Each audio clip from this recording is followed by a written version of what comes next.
Alright everyone, welcome back to another Commander Deck Tech video. This time we're going to be going over a legendary creature from Modern Horizons 2. This is brand new, Yusri, Fortune's Flame. 3 mana, blue-red legendary Ifrit. With flying a 2/3, whenever Yusri, Fortune's Flame attacks, you choose a number between 1 and 5. Flip that many coins. For each flip you win, you draw a card. For each flip you lose, Yusri deals 2 damage to you. If you won 5 flips this way, you may cast spells from your hand this turn without paying their mana costs. So that right there is a crazy card. To me, this is the ultimate coin flip commander option. I know we have Zender Split and Okun, and they're in this deck, and they can also be a very good coin flip commander option as well. But if you can abuse coin flips, if you can get to Krark's Thumb, this to me is arguably even more powerful. You pretty much have guaranteed card draw off of this if you choose 5 every time. I don't see you losing too many coin flips to where that's not going to draw you any cards, but you don't always know.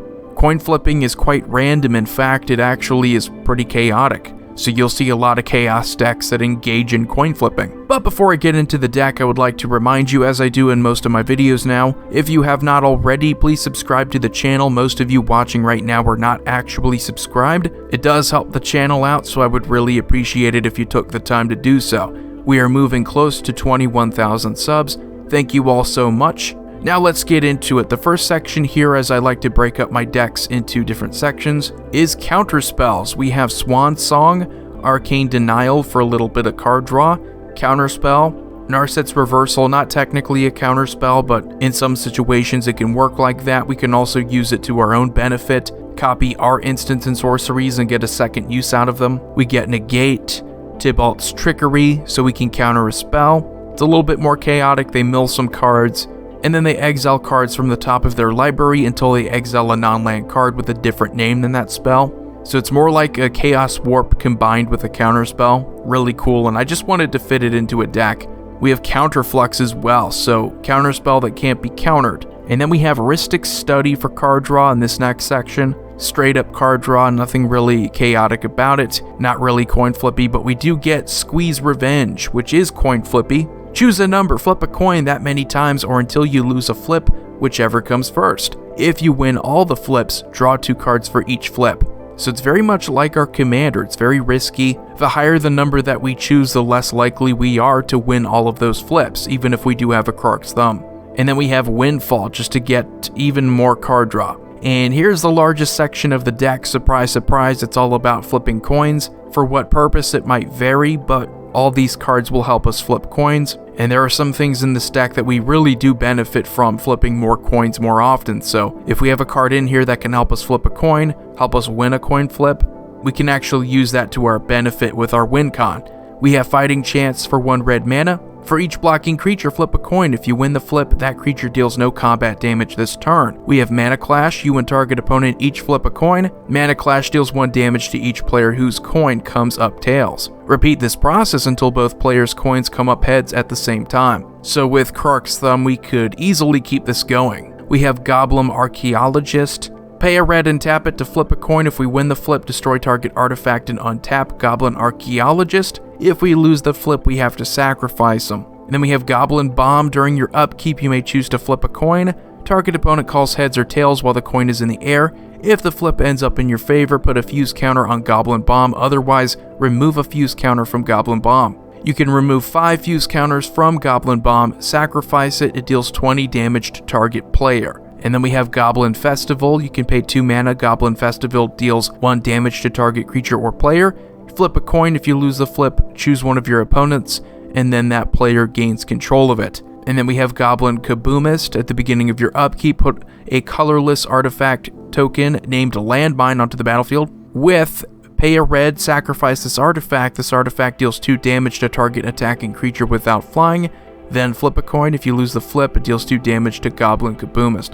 And then we have Krark's Thumb for obvious reasons. If we would flip a coin, instead flip 2 coins and ignore 1. So this will help us flip more coins, and it'll help us win more coin flips. So if we don't have to, instead of losing certain coin flips, we can win them more often. And then we have Krark the Thumbless. Whenever you cast an instant or sorcery spell, you flip a coin. If you lose the flip, return that spell to its owner's hand. If we win the flip, we copy that spell, and we may choose new targets for the copy. Fiery Gambit. is a very powerful card. We flip a coin until we lose a flip or choose to stop flipping. If we lose a flip, Fiery Gambit has no effect. If we win 1 or more flips, Fiery Gambit deals 3 damage to target creature. If we win 2 or more flips, Fiery Gambit deals 6 damage to each opponent. If we win 3 or more flips, we draw 9 cards and untap all lands we control. So this has a really huge upside if you are able to win 3 or more flips. I don't know why you would go any more than 3, but you will get to draw 9 and untap, so that's pretty powerful. We have Frenetic Efreet. You can pay 0, flip a coin. If you win that flip,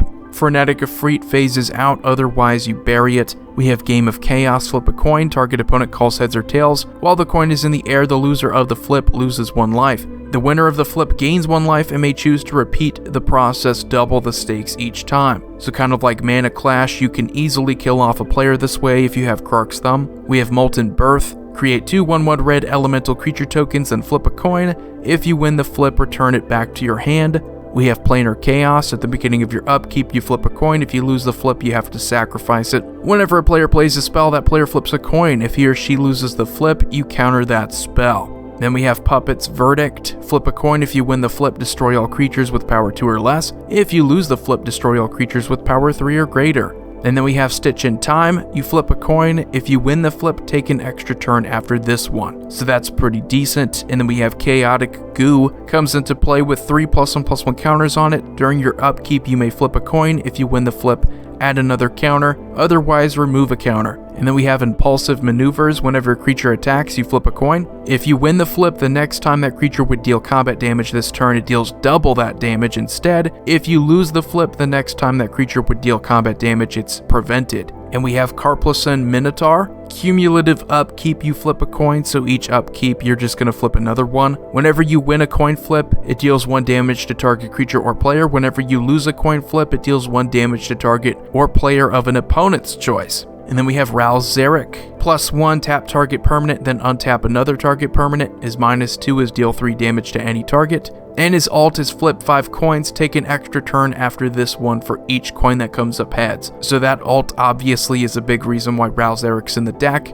as we can easily win most of those coin flips. And we have Sorcerer's Strongbox, a little bit of extra card draw. We pay 2 and tap it, flip a coin. If we win the flip, sacrifice it and draw 3 cards. We have Creepy Doll in here. It's indestructible, but whenever it's dealt combat damage to a creature, we flip a coin. If we win the flip, we destroy that creature. And then we have Okon, Eye of Chaos, along with Zender Split here. At the beginning of combat on your turn, you flip a coin until you lose a flip. Whenever a player wins a coin flip, double Okon's power and toughness until end of turn, but Zender Split is probably the better of the two, because at the beginning of combat on our turn, we also flip a coin until we lose a flip. Whenever a player wins a coin flip, we draw a card, so we have a ton of ways of coin flipping with our commander, making Zender Split and Okon even more powerful. And then we have Mirror March. Whenever a non-token creature enters the battlefield under our control, we flip a coin until we lose a flip. For each flip we won, we create a token that's a copy of that creature. Those tokens gain haste, exile them at the beginning of the next end step, so that can be really powerful. We do have some pretty decent ETB creatures in here. We have Tide of War. Whenever 1 or more creatures blocks, flip a coin. If you win the flip, the defending player sacrifices all blocking creatures. Otherwise, the attacking player sacrifices the blocked creatures.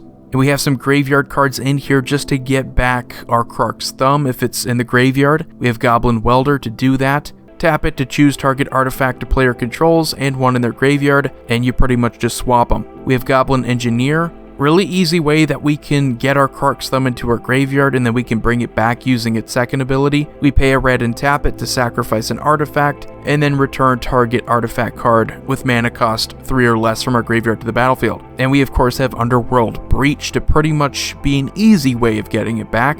As we don't really have to pay too much mana, we don't have to wait to use a tap ability, we just have to exile other cards in our graveyard. And our land situation is pretty standard, red-blue mana fixing, nothing really noteworthy here. We do go on to the next section here. We have our manas. We have Mana Crypt.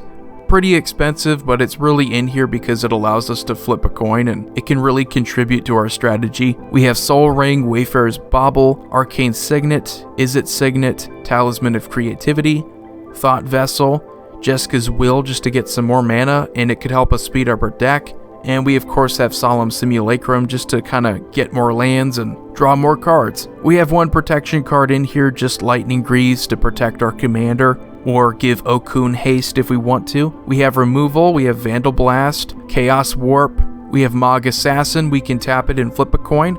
If we win the flip, destroy target creature an opponent controls, otherwise destroy target creature of that opponent's choice. We have Boom Pile, you can tap and flip a coin. If you win the flip, destroy all non-land permanents. And then we have Goblin Assassin, whenever it or another goblin comes into play, each player flips a coin. Each player whose coin comes up tails sacrifices a creature. And then we have Blasphemous Act. We have some search cards in here since it's so important to get to Krark's Thumb in really any coin flip deck. You're gonna want plenty of ways to get to it. We have Gamble, we have Muddle the Mixture so we can transmute to get it, we have Reshape so we sacrifice an artifact, and we can easily just cheat it into play that way. We have Fabricate, straight up artifact tutor, we have Tribute Mage, we have Whir of Invention, we can search our library for an artifact card, convert a mana cost X or less, and then put it onto the battlefield. And then we have Tezzeret the Seeker, so we can use his -X to easily search up Krark's Thumb. And then we have our one win con in here. It's going to be kind of difficult to win, as with most chaotic decks, but we do have one way to straight up win the game. Chance Encounter 4-mana enchantment. Whenever we win a coin flip, we put a luck counter on Chance Encounter. At the beginning of our upkeep, if Chance Encounter has 10 or more luck counters on it, you win the game. So that's really the reason why our commander is so good, because we have several opportunities to win a lot of coin flips at once. A lot of coin flips in a single turn, taking really no more than 2 turns to get this up to 10. Our counter spells are going to have to be enough to keep it on the field. That's really the one way that we for sure win with this deck. So anyway, let me know what you think about it. The link to it will be in the description below. Yusri looks pretty cool. Again, brand new from Modern Horizons 2. Subscribe, like, comment, share, hit that notification bell so you don't miss any future videos. Void here signing off. See you all next time.